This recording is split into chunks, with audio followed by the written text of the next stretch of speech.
আসসালামু আলাইকুম ওয়া রাহমাতুল্লাহ। ২১শে গণঅভ্যুত্থানের মাধ্যমে এদেশে বাংলাদেশ ফ্যাসিবাদ মুক্ত হয়েছে। এই ফ্যাসিবাদ মুক্ত করতে বৈষম্য বিরোধী অনেক ছাত্র যুবকের প্রাণ দিতে হয়েছে, অনেক রক্ত ঝরেছে।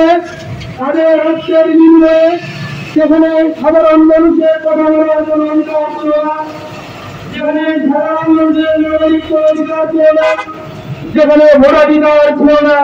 দীর্ঘ ১৭ বছর আমরা জুলুম নির্যাতনের শিকার হয়েছি।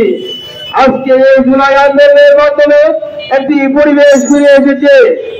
এই আন্দোলনের মাধ্যমে যে পরিবেশ ফিরে এসেছে, এই পরিবেশে আমাদের দাবি হচ্ছে আমরা পিআরের মাধ্যমে নির্বাচন চাই।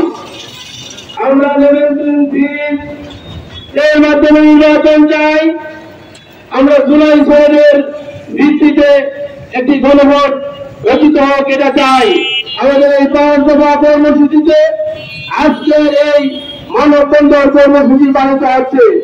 আমি সকলের কাছে তথা সরকারের কাছে উদাত্ত আহ্বান জানাতে চাই, আমাদের এই ৫ দফা দাবি বাস্তবায়নের মাধ্যমে এদেশে যদি নির্বাচন হয়, আগামী দিনে বাংলাদেশ জামায়াতে ইসলামী যদি ক্ষমতায় যায়, তাহলে বাংলাদেশে একটি ন্যায় এবং ইনসাফ ভিত্তিক সমাজ প্রতিষ্ঠা হবে।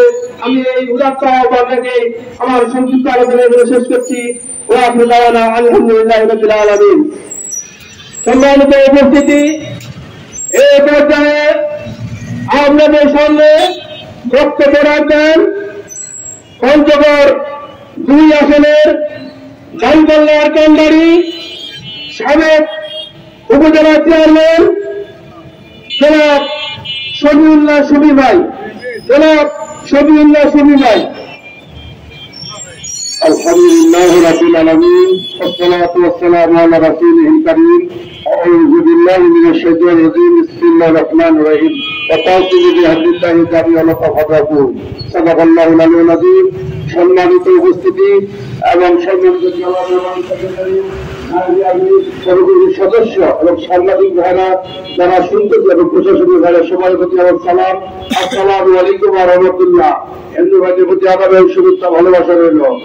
আপনারা জানেন জুলাই বিপ্লব, এই দেশ জুলাই বিপ্লবের মাধ্যমে ফ্যাসিস্ট মুক্ত হয়েছে, কিন্তু সত্য হলো আমরা দুঃখজনক সত্য যে আমরা ফ্যাসিস্ট মুক্ত হয়েছে, কিন্তু ফ্যাসিস্ট যে আচরণ সে আচরণ অব্যাহত রয়েছে। তাই আমরা কেন্দ্রীয় ঘোষিত ৫ দফা দাবি, এই দাবি দেশবাসীর জন্য একটা মঙ্গল এবং ৫ দফা দাবির জন্য আমরা আন্দোলন করে যাচ্ছি। ৫ দফা দাবি আদায় না হওয়া